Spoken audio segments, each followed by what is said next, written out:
Дорогие друзья, сегодня я хочу поговорить о том, что мир, в котором мы живем, является тайной. Об этом много раз говорил Дон Хуан в книгах Карлоса Кастанеды. И об этом, наверное, следует сказать особо. Почему наш мир является тайной? Собственно говоря, у нас две тайны. Две великие тайны.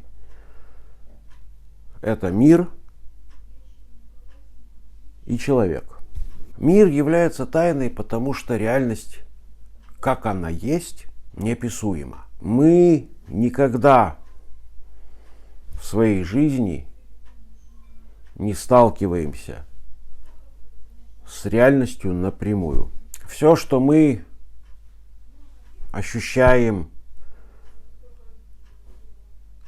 воспринимаем, слышим, видим и чувствуем, проходит через тональ, проходит через наши органы чувств и систему интерпретаций, а следовательно подвергается многократным и очень специфическим искажениям, деформациям, в результате чего мы оказываемся живущими внутри того мира, который мы знаем. Потому что тональ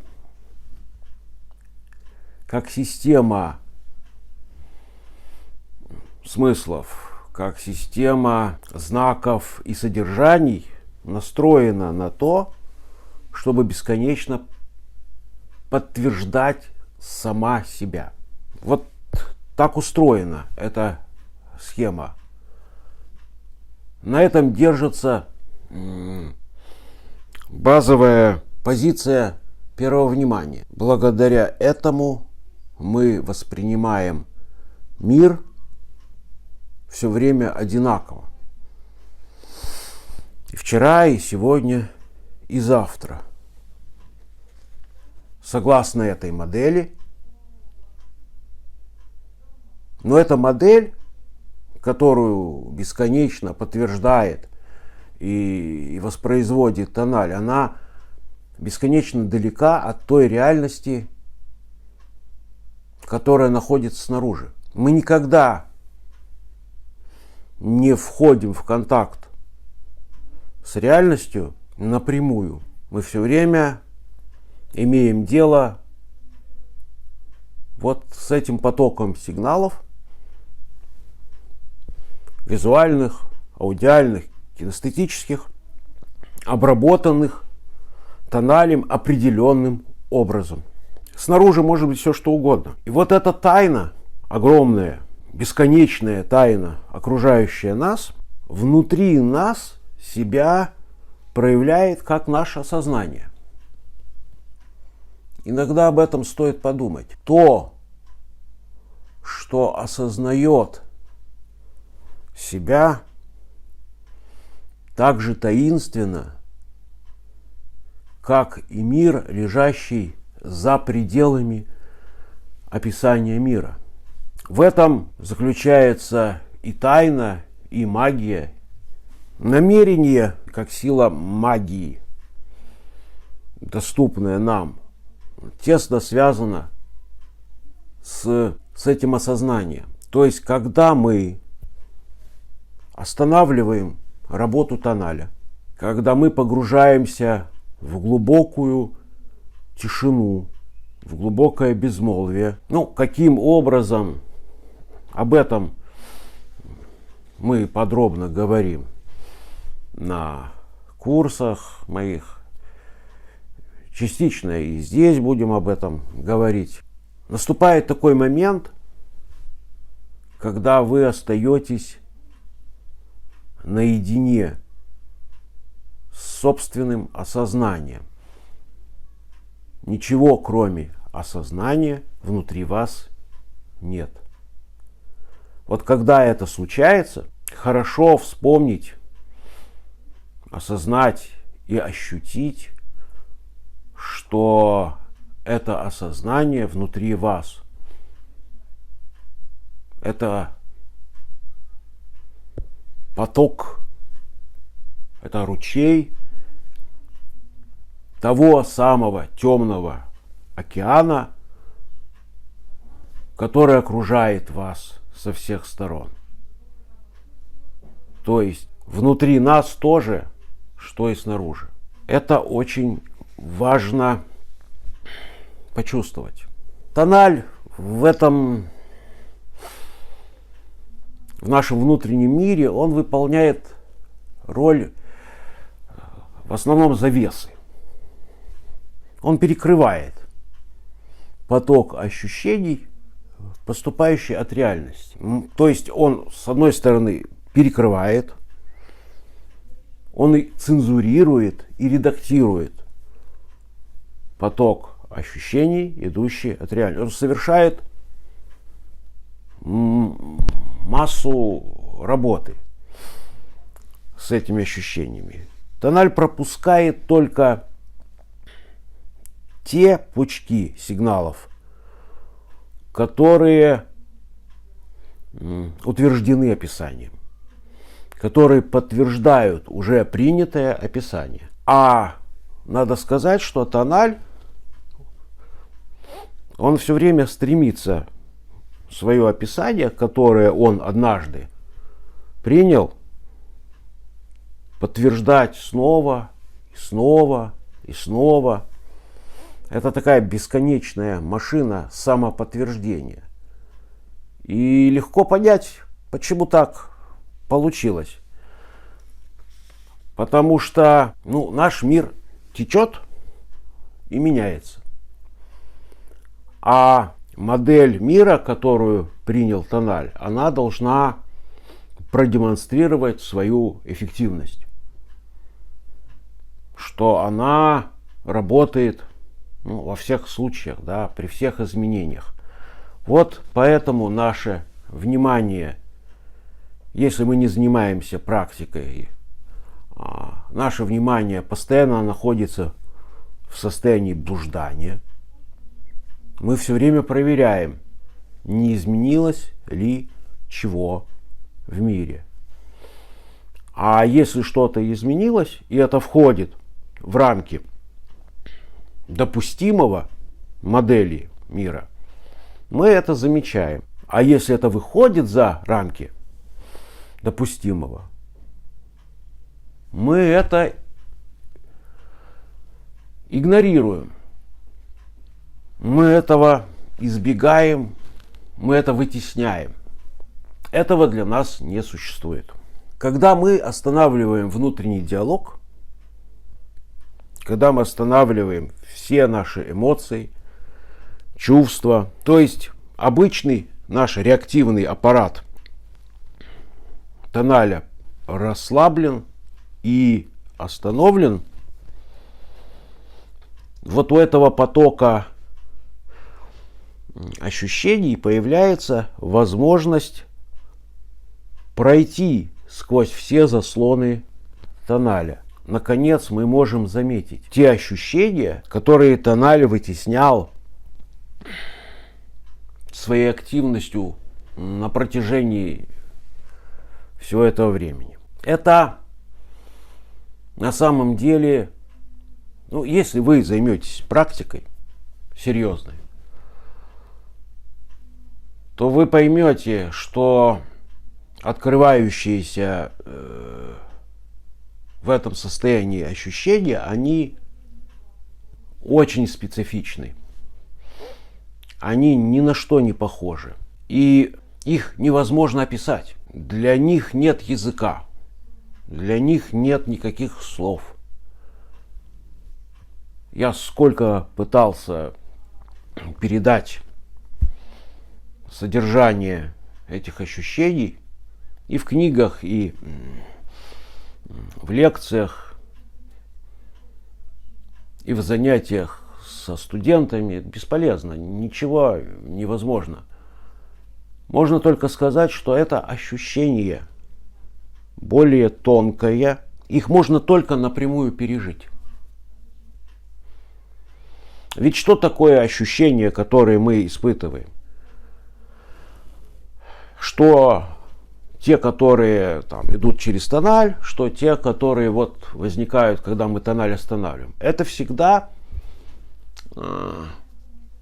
свидетельство того, что мы встретились, мы находимся в контакте с какой-то энергией. В нас входит энергия, и мы эту энергию как-то переживаем. Для тех переживаний энергии, которые нам привычны, да, мы для этого придумали слова, и эти переживания постоянно встречаются у нас в позиции первого внимания. Страх, злость, обида, стыд и так далее. Ну, бесконечная гамма чувств. Мы для всего придумали словесное обозначение. А поскольку все мы, люди, имеем общий опыт в этой позиции первого внимания, то мы друг друга понимаем. Если я говорю о стыде, каждый человек, который переживал стыд, понимает, о чем идет речь. Но если я вам скажу, я испытал такое чувство, которое приходит в состоянии глубокого безмолвия и больше нигде, то поймет меня, наверное, только тот человек, который сам побывал в состоянии такого же глубокого безмолвия и что-то испытал. А в этом состоянии ни одно чувство, ни два и не три, там тоже целая гамма переживаний. И вот наш прогресс в практике, он постепенно открывает эти состояния, эти переживания. Мы входим все глубже и глубже в них. Сначала мы знакомимся с пустотой и тишиной. Если нашего намерения и настойчивости хватит пробыть в непрерывной тишине и пустоте хотя бы 2-3 минуты, на нас начинают приходить волны более глубоких переживаний. Если мы продолжаем настаивать на том, что мы безмолвны, если мы не реагируем, если наш тональ не включается, то через какое-то время мы знакомимся со следующей, еще более глубокой волной состояния. Вот так и происходит очень неторопливо прогресс в психоэнергетической практике трансформации. Каждое состояние мы просто напрямую переживаем. Его нельзя никак, это состояние, описать и пересказать другому. То есть осознание, будучи проявлением Нагуаля в нас, вот это надо тоже иметь в виду, создает все. Меня однажды совсем недавно спросили по поводу, как это, я написал, как это осознание занимается деланием. То есть бывают такие идеи почему-то, что делание — это работа тональ. Нет. Тональ ничего не делает. Тональ это уже результат делания. Все, что делает всегда внутри нас один единственный Творец. Это наше осознание. Оно внимает, оно намеревается, и оно же творит. Оно создает самые простейшие формы тоналя у младенца 6-месячного или годовалого, 1,5-годовалого. Потом этот тональ становится все сложнее, сложнее, сложнее, но это всегда работа осознания. А вот зафиксировавшись, став собранием форм. Это все становится тоналем, и то в том смысле, в каком мы это понимаем. То есть это описание мира, набор автоматизмов, набор шаблонов, набор программ реактивных. Вот такой вот огромная структура, которая ничего не хочет. Она не хочет изменяться. Она не хочет трансформироваться никак. У этой структуры одна задача – сохранить себя в том виде, в каком она есть. То есть, пока наше осознание спит или дремлет, тональ прекрасно сохраняется в этой форме однообразной.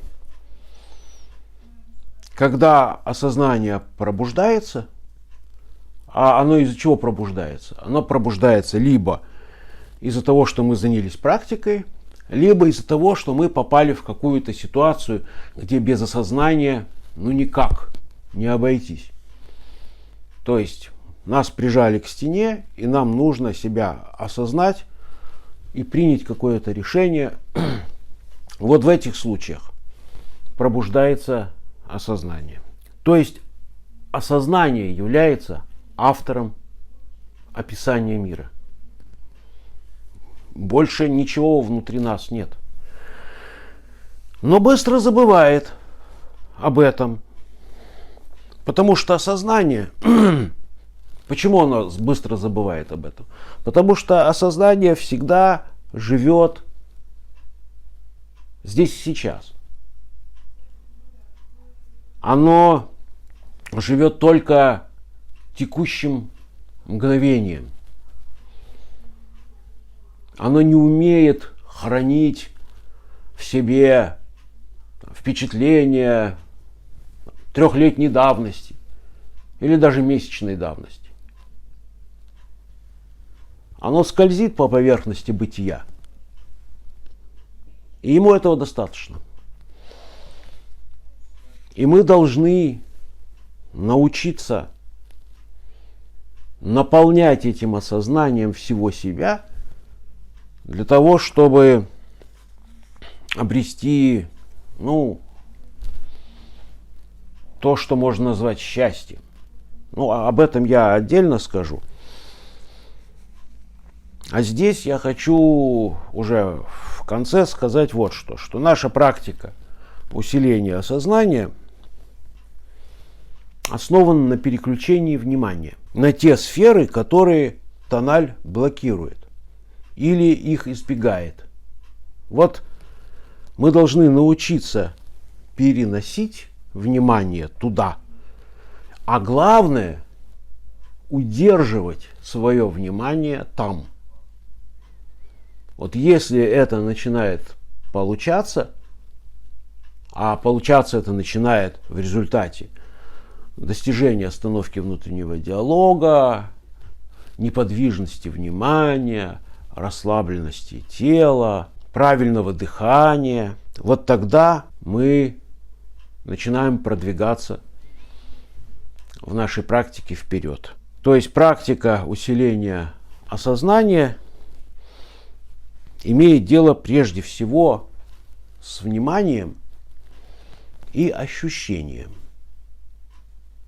Вниманием и ощущением, которые помогают нам понять, ощущение помогает нам понять, насколько мы способны